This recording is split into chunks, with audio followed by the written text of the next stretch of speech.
6 സംസ്ഥാനങ്ങളിലായി വീശിയടിച്ച ചുഴലിക്കാറ്റിൽ 34 പേർ മരിച്ചു.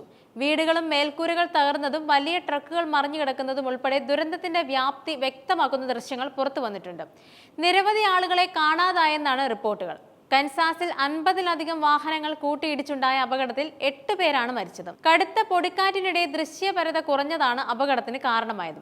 മിസോറിയിൽ 14 പേർ കൊല്ലപ്പെട്ടതായാണ് വിവരം.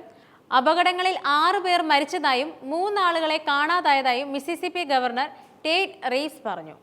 കഴിഞ്ഞ 24 മണിക്കൂറായി 1,75,000 ആളുകൾ വൈദ്യുതി തടസ്സവും നേരിടുന്നുണ്ട്. ലൂസിയാന, ടെന്നസി, ഫ്ലോറിഡ എന്നീ സംസ്ഥാനങ്ങളിൽ ജാഗ്രത നിർദ്ദേശങ്ങളും മുന്നറിയിപ്പുകളും നിലനിൽക്കുന്നുണ്ട്. ഈ സംസ്ഥാനങ്ങളിലെ അപകടകരമായ മേഖലകളിൽ നിന്നും ആളുകളെ ഒഴിപ്പിക്കാനുള്ള ശ്രമവും ആരംഭിച്ചു. ചുഴലിക്കാറ്റിൽ ഊർജിതമായ രക്ഷാപ്രവർത്തനം നടക്കുന്നതായി അധികൃതർ അറിയിച്ചിട്ടുണ്ട്. അടുത്ത കുറച്ച് ദിവസങ്ങൾ കൂടി ചുഴലിക്കാറ്റിന്റെ സാന്നിധ്യം സംസ്ഥാനങ്ങളിൽ ഉണ്ടാകുമെന്നും കാലാവസ്ഥാ വകുപ്പിന്റെ മുന്നറിയിപ്പുണ്ടായിരുന്നു. കനത്ത മഴയ്ക്കും വെള്ളപ്പൊക്കത്തിനും സാധ്യതയുള്ളതായി കാലാവസ്ഥാ നിരീക്ഷണ കേന്ദ്രം അറിയിച്ചിട്ടുണ്ട്. മിസോറിയിലാണ് ഏറ്റവും കൂടുതൽ മരണവും നാശനഷ്ടങ്ങളും ഉണ്ടായിരിക്കുന്നത്. 50 വാഹനങ്ങളാണ് പ്രദേശത്ത് അപകടത്തിൽപ്പെട്ടത്. മിസോറിയിൽ 12 പേർ മരിച്ചതായും റിപ്പോർട്ടുകളുണ്ട്. ഷെർമൻ കൗണ്ടിയിൽ ഉണ്ടായ പൊടിക്കാറ്റിൽ 8 പേർ മരിച്ചതായാണ് ഹൈവേ പട്രോൾ റിപ്പോർട്ടിൽ പറയുന്നത്.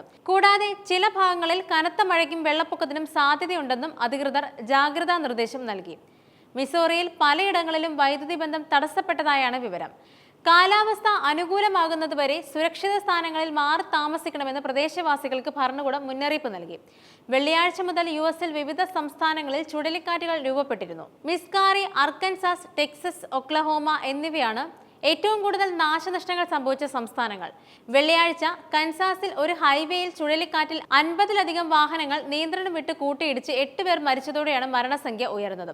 ശനിയാഴ്ച വൈകുന്നേരം മുതൽ കാലാവസ്ഥ കൂടുതൽ തീവ്രമായി. അർക്കൻസാസ്, ജോർജിയ ഗവർണർമാർ അടിയന്തരാവസ്ഥ പ്രഖ്യാപിച്ച പരിക്കേറ്റവരെ സഹായിക്കുന്നതിനായി അർക്കൻസാസ് ഗവർണർ സാറ ഹക്കബി $2,50,000 ദുരന്ത നിവാരണ ഫണ്ടായി അനുവദിച്ചിട്ടുണ്ട്.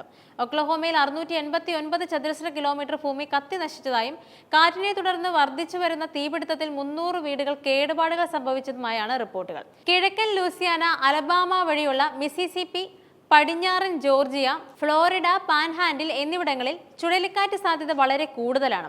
അതേസമയം Texas, Kansas, Missouri, new Mexico എന്നിവിടങ്ങളിൽ കാട്ടുതീ നേരിടാൻ സാധ്യതയുണ്ട്. poweroutage.us എന്ന സൈറ്റ് പ്രകാരം Texas, Oklahoma, Missouri, Illinois, Indiana, Michigan എന്നിവിടങ്ങളിലെ 2,00,000-ലധികം വീടുകൾക്കും ബിസിനസ്സുകൾക്കും ശക്തമായ കാറ്റ് വൈദ്യുതി തടസ്സം സൃഷ്ടിച്ചിട്ടുണ്ട്.